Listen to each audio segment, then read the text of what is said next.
Coming up on Browns Countdown, live from Berea, we break down the first 3 days of Browns training camp, especially a look at yesterday's padded practice, and we'll give you a detailed look at the quarterback competition through 3 days. Great fan support as always. Pads come on today. Players are excited, coaches are excited. I think we're off to a good start with the first 2 days.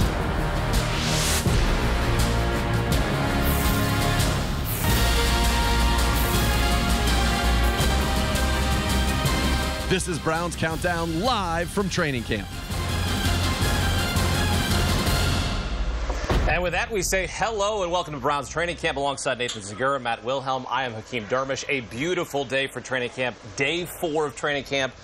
The seats are glistening behind us. The brand new spanking stands for the fans. Free tickets. Just a beautiful day to come out, bring your family. The Indians are out of town, so bring the family down, enjoy a day of training camp. Your impressions so far, day 4? Listen, yesterday the pads came on, and I think that's what everybody wanted to see. And what did the Browns do this offseason? They made a huge investment in the offensive line, re-signing Bitonio, bringing in Treader, bringing in Zeitler. Yesterday, the first opportunity to see those 3 guys in pads together, and I'd say it was a big success in the one live tackling drill. The Browns' offensive line paved the way for chunk run after chunk run after chunk run, and that tells you, I think we're going to be a power-running football team this year. Well, I'm not happy to hear that as a defensive player, but that being said, as we've seen in past years, I expect that Greg Williams had some very candid conversations with some of the members of his defense along the defensive line, that defensive front, and I don't expect it to happen again and again. But if it does, that's a very good thing for us offensively. But for me, the one thing that stands out when it comes to training camp is just the tempo, the tenacity, and the physicality that these guys are really approaching each and every day. And I think that's kudos to these coaches and their ability to have them ready in the meeting rooms, in the film room, to come out and put their best foot forward on the grass and really take as much thinking out of the game as possible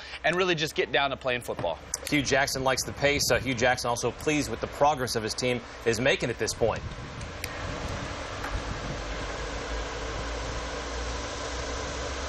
I thought they came out and competed. I can tell that we're a step better than we were a year ago by far. I think there was less assignment errors in the first day. There was less balls on the ground, less turnovers. I don't even know if the defense had one. So they were mad at me for that because they want to get their hands on the ball, but the offense got to fight like heck to make sure we don't turn it over. But I thought overall it's a good first day. It's good to have all our players out there. I know there were some players that left practice, but all those things were IV related. It's just the heat, you know, and everybody's got to be able to deal with the heat, and I think we'll be fine. So, you know, keep our fingers crossed. It was a good first day, but we got a lot of days to keep working. You know, there's more days to come. As I told our team tomorrow, we got to get better. We got to practice better tomorrow than we did today, and I think the guys will be up for the challenge. All right, yeah, his guys are going to certainly be up for the challenge. Hugh Jackson pleased with the progress so far. 3 storylines we're looking at right now. How's the defense look? I want to start with you, Matt. Sure, and I said, you know, yesterday the offense had their day. So I look today, and it's going to be a very exciting day. This Sunday, as you mentioned, Indians out of town. Come to Browns training camp and watch these guys. There's no better venue in professional football right now than to watch training camp than right here. And the one thing that sticks out to me is I want to see physical. And the physicality of that defensive line, those linebackers, we've invested both young talent and monies in the defensive line and, of course, that linebacker group. And what I mean by physicality is there's an approach to taking on a blocker. You know, and sometimes it's very easy to walk around a wall, but there's cases when you're trying to defend the run that you have to go through the wall. And that's the one thing that I want to see out of these linebackers consistently is to take on those blockers, shed them, and then you're going to get a very physical Isaiah Crowell and a shifty Duke Johnson right behind him, but their ability to at least tag them off or in a siren period to tackle these guys. Overall, I think the defense has looked pretty good. Sure. Yesterday, I imagine last night, you want to have the earmuffs ready for what Greg Williams had to say after that run period. But all in all, they're doing a good job of getting pressure on the quarterback consistently. They're getting the balls into the air. They have 2 interceptions off of tip balls, and that's something they work on a lot, the tip drill. Kai Nakua, after Brian Body Calhoun broke one up yesterday, got an interception, and I think that's something to watch, just how good they are off of those tip balls. But they are being physical, but at the end of the day, what happened in that run period? They had 11 plays in that live period. 10 of them were runs. 3 of them went for more than 15 yards. That's not acceptable. No, it's not. I covered Greg Williams in Washington, D.C. The year before he came to Washington, D.C., the Redskins defense was garbage. The year he came, top 10 defense. I expect that to happen in Cleveland. I'm making a bold statement. I think that happens this year. Greg Williams turns his defense into a top 10, and people are like, do you know about the Cleveland Browns? That's what he wants. Top 10. I'd be very honest with you. If we're top 20, that is a significant step from where we've been the last 3 years. But I'm making the bold statement, it's top 10.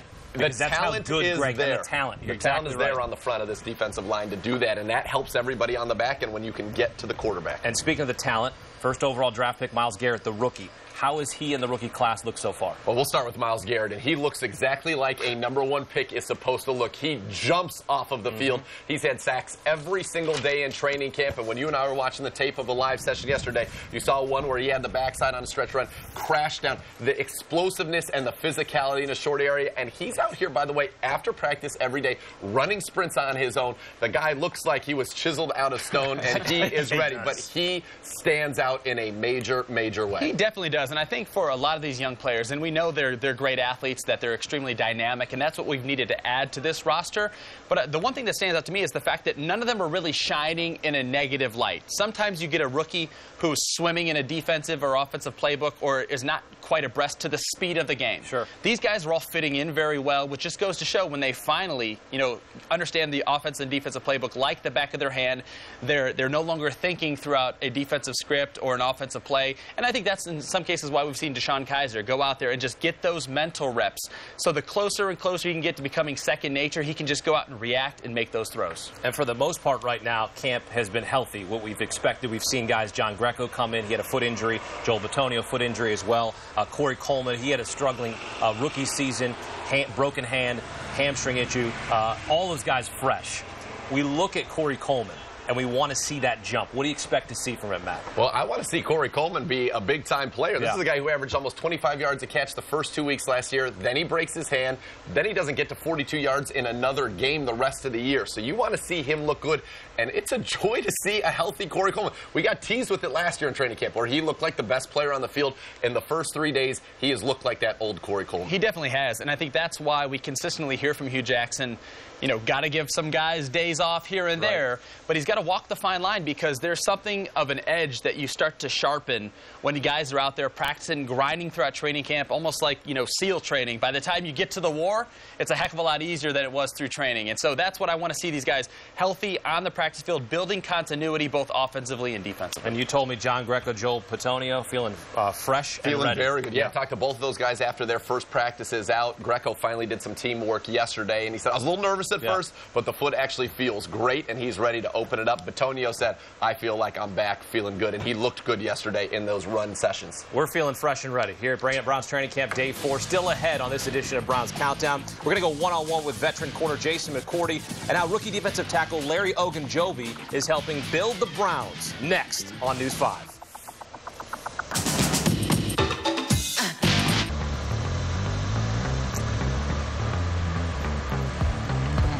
Back here in Browns Countdown, Hakem Dermish, Nathan Zegura, Matt Wilhelm here with you. One of the guys has an incredible story. Rookie defensive tackle Larry Ogunjobi didn't start playing football until his sophomore year of high school. Weighed 350 pounds. His parents said he was too fat. He was playing his Xbox too much, so they hired him a personal trainer. And you know what? He fell in love with football, and now he's helping build the Browns. When I first got to high school, I wasn't playing football, so I used to go to the games. I used to watch, the varsity players, because that was a cool thing to do when you're in high school, go to a football game and watch and all that kind of stuff. I was going into my sophomore year of high school, and I was getting really fat, and I was playing a lot of video games, and my mom and my dad ended up taking away my game system. They said, you're killing yourself, you're eating too much, you got to do something. So they got me a coach. His name was Robert Mitchell. We got in the car one day, and we were driving to the high school. And I was like, what are we going to high school for? And he was like, you're going to play football. I kind of gave him a look like, no, I'm not. And he was like, yes, you are. I'm like, no, I'm not. Like, I'm not playing football. Like, that wasn't part of the deal. The deal was, you're going to help me lose weight, and, I'm going to be fit, and I'm going to, live the rest of my life. He got the permission slip. He took it to my mom. My mom literally signed the paper before it hit her hands. So I was on the football field that Saturday.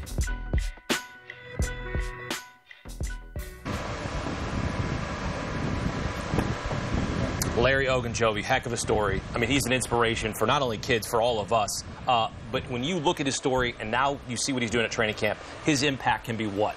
I think he can be a guy that can be very physical in the run game, and we saw that in the live session. It wasn't all bad for the defense. There were a couple tackles for loss, and one of them was by Larry Ogunjobi. And you talk about a guy who knows how to build things, building the Browns. He built the program at Charlotte on his back, part of that first team there, first player drafted from that program. And what I love about him, you talk about his work ethic. To go from where he was to the kind of physical specimen he is now takes a lot of work. Yes, it does. I've seen him after practice out here putting in extra work, and after Friday's practice, he was out here for about a half hour with Kevin Zeitler, just going over one-on-ones all day long. And that's a great person to learn from, and I love seeing that effort. I think he has a chance to be a great rotational player as a rookie in that run game. And what does that mean? You know, rotational player or a role player on this defense. And so many people think, oh, a draft pick, I got to see big splash plays out of him.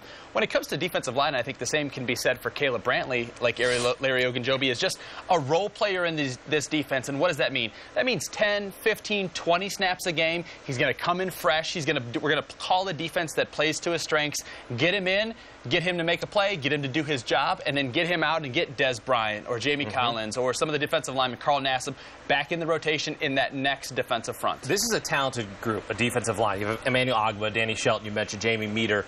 What do you hope to see from this group? I want to start with you, Matt, as far as what they're going to be able to do now in Greg Williams' defense. Well, I think everyone thinks Greg Williams, they think exotic. Yeah. And they think, you know, a lot of fronts and a lot of different guys playing defense positions, which we've heard from Greg Williams. But for me, I want to see them do their job, be responsible, and to do their job and to be just very sound as a defensive front. Because I thought in years past, as Nathan and I would dive into some of the tape or rewatch the game, you dive in and you see guys trying to do too much or do someone else's job.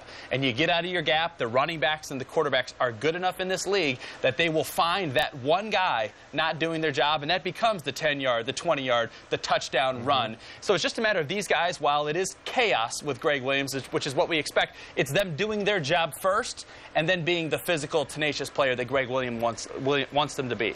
Well, for me, it's about controlling the line of scrimmage, and this Browns team has not controlled the line of scrimmage on either side of the ball in far too long. And now you have the talent on the defensive side, I believe, to do that. You've got Garrett and Ogbah at the ends. You've got Shelton. Des Bryant is back, who averaged 5.5 sacks the last 2 years. And then you talked about rotational players and keeping them fresh.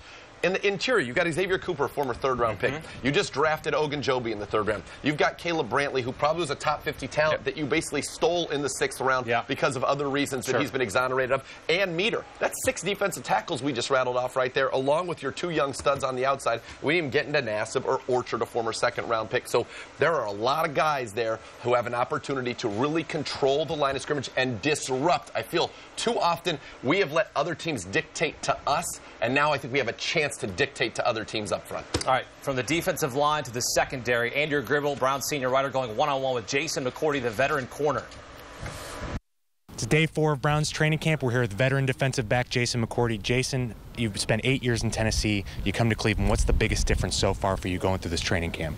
You're just getting used to the atmosphere. You know, football is football. Once you step foot on that football field and practice starts, that's what you know. That's what you've been doing for the past 8 years. I think for me, it's everything outside of football. Getting used to living in a new place, getting used to not having your family at home right away. So I think those things are the things that you have to adjust and get used to. But the fun of it, of going out there competing against those guys, talking trash, that comes back right away.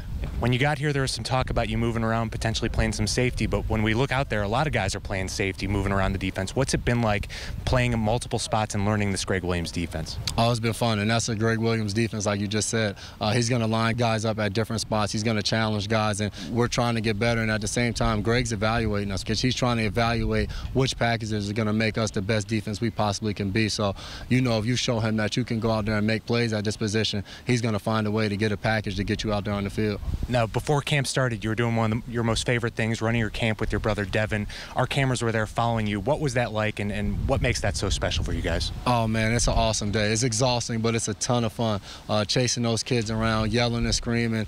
Me and Dev race against all the campers at the end. So we just try to have fun. You know, growing up from where I'm from, I wish there was an athlete that would have come back and there'd be a free camp to go attend and just go out there and be around some other professional athletes, listen to them talk. football, college athletes. So that's all we try to do, you know, get kids to come out, free food, give them a T-shirt, play football, but also talk to them about life and let them know that you've kind of come from the same area. And if they do the right things, focus on staying positive, pick the right friends, they can become whatever they want to become. All right, Jason McCourty, 8-year veteran. Matt, where does he fit in this secondary? My approach to Jason McCourty, and it's based on everything that we've seen thus far through 4 days. We've talked about Browns Calhoun, Jamar Taylor, Joe Hayden, all taking snaps at safety. But Jason McCourty, even though in the offseason we thought he potentially would be signed, and I'm okay with that. Let's take for granted that Jason McCourty is going to start and be solid as he has through 8 years and build that other 10, you know, to be disruptive and move guys around to play to their strengths. So that's kind of my approach to Jason McCourty at this point. Yeah, I think he brings a lot of stability. All of a sudden, you know, we're looking at the defensive backfield room in the corner room. Now you have 4 guys that you feel pretty good about in Joe Hayden, McCourty, Jamar Taylor, who you just signed to an extension, and Browns Calhoun, who's a guy that everybody seems to be raving about, the undrafted free agent out of Minnesota, who led this team in interceptions last year with 3 and was tied for the rookie lead in the entire NFL. So I think he brings some leadership, stability, and just really some good depth to a room that you're worried about going into the season, and now I think you feel pretty good about. You do. All right, Jason McCourty, a chance to make a real big impact on this defense. Hey, join us Saturday, August 26th. Check it out, where you can select a seat, 11 a.m. to 2 p.m. at First Energy Stadium. Try out the seat you'd like to sit in. You want to sit in the 100s, go sit in it, see how it feels, get a good look at the field. Browns alumni going to be there. You get a tour of the stadium, plenty of stuff for the kids to do, sign autographs with the alumni. Season ticket packages start at $298. Again, select a seat August 26th, 11 a.m. to 2 p.m. at First Energy Stadium. Still ahead on Browns Countdown. Who's starting Week 1 against the Steelers? We're going to break that down next on Browns Countdown.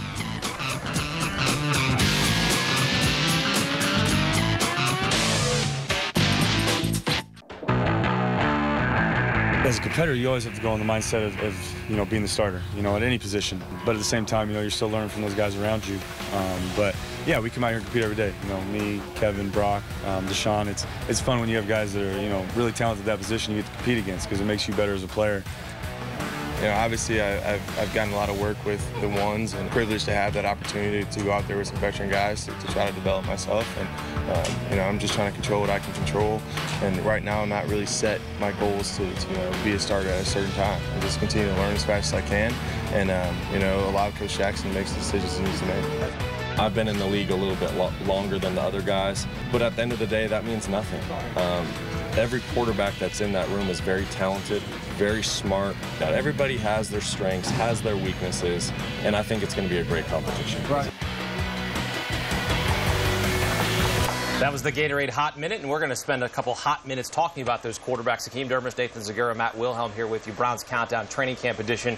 Week 1, Steelers. Who is starting at quarterback? I don't know. It's a wide open competition. That's why we're doing this right now. If it was that easy, somebody would be getting all the first-team reps. Yeah, no, I don't think you can at this point. You know, Cody Kessler comes in as the veteran who knows the system better than anybody else. Kaiser obviously has all the talent in the world, and then Osweiler is the only quarterback on our roster, by the way, who's won a game in the National Football League, 13-8 as a starter. The way the reps have been split so far, Kessler works with the first team first, then Osweiler, then Kaiser works with the first team as well. So they've been splitting first-team reps, Osweiler with the second team so far. It's too early to tell. I think maybe next week we'll start to get a little bit of a hint. We absolutely will, and I think it's even furthermore, it's after Tuesday. So they're going to go pads today, they're going to be pads tomorrow, they're going to have off Tuesday, come back Wednesday, maybe in pads, maybe in shells, but then transition right back in the pads. And I think it's the trial by fire that Hugh Jackson really talks about, and I know that Bill Belichick has mentioned the same. Training camp really doesn't start until you put the pads on, and they got to get some solid, concrete days in the pads to feel that pass rush, the mix of run and pass offensively to really get a beat for who can handle this offense. The one thing that I know in the back of my mind that I'm kind of holding true with is I don't believe that Hugh Jackson will name a starter just to name a starter. He will do it when he's ready. He will do it when he knows exactly who that is, and that will not be called into question and have to go back on who he named. He doesn't want to get stung by naming a starter too early. And, you know, I think it's a good... It does happen on live TV sometimes. That was good right there. Yeah. I think he wants somebody to seize this job. I think Cody Kessler is going to get the opportunities because of what he did last year. And I think when you evaluate this defense, when you look at, if it can be great, top 10 like you say, does that mean you want a quarterback who's a game manager, or are you okay having a quarterback who's going to give you chunk plays but may turn the ball over every now and then, but is going to give you some home runs? And I think that might be the struggle that ultimately decides who starts when Hugh Jackson answers that question? I said this last Thursday as was a training camp preview. Who can help us win football games? Right. I'm not worried about 2018, 2019 and a franchise quarterback. Our fan base and this organization is starved of winning football games. Who gives us that best opportunity? Because that ultimately is Hugh Jackson's job. Not just picking a quarterback, but putting the best players on the football field that help this franchise win football games. But does Brock Osweiler, because he's won in this league, because he's a veteran, because he has that experience, does he sort of give you a better shot coming out of the gate? And then, you know what? All right, if Brock doesn't work out, we've got two guys that can do it.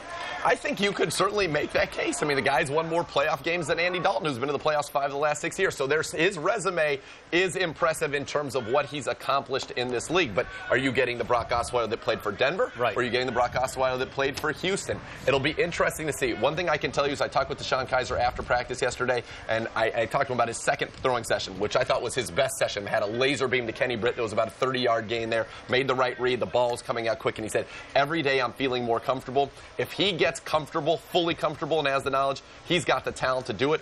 Does he get there in time? I don't know. Yeah, I like that kid's work ethic after practice. Every day hard. he's been out there. Hey, this Friday you can see all of the quarterbacks at the Orange and Brown scrimmage at First Energy Stadium. Join us. All the fun starts at 5 o'clock, followed by an autograph session with the players. Tickets are free, but you do need to register at clevelandbrowns.com. August 4th, Orange and Brown scrimmage, 5 o'clock. Be there. Coming up, Matt Wilhelm, Nathan Zegura tell us what to watch for during training camp. That's next on Browns Countdown.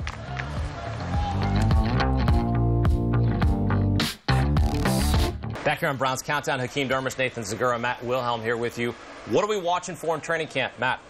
I just think we mentioned Tuesday. Tuesday is the players' day off. What do? They rest.